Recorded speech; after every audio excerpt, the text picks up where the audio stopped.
আলহামদুলিল্লাহ, আলহামদুলিল্লাহ, আলহামদুলিল্লাহ। দর্শক, এর থেকে বড় খুশির কোন খবর আমি আজ পর্যন্ত দিতে পারি নাই, যদিও একটু লেট হয়ে গেছে, কিন্তু আজকে প্রত্যেকটা মুসলমান এনজয় করেন।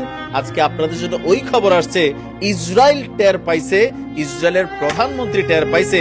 আর যেই ইসরায়েলের প্রধানমন্ত্রী এত ঘটনা ঘটাইছে, তার কাছ থেকেই, তার জায়গা থেকে এখন কোরআনের আয়াত প্রচার হচ্ছে।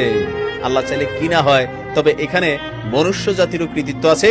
ধন্যবাদ জানাই, ভিডিওটা সর্বোচ্চ পরিমাণ করে শেয়ার করে দেখিয়ে দিন।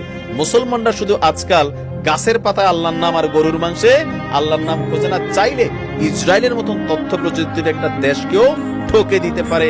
খাইয়া ফেলা হয়েছে নেতানিয়াহুর ফেসবুক পেজ। যথেষ্ট তোলপাড় চলছে, যদিও আমি যখন নিউজটা করছি ততক্ষণে ফেসবুক পেজটা আবার সম্ভবত রিকন্ট্রোল হয়ে গেছে। দর্শক, কয়েকদিন যাবত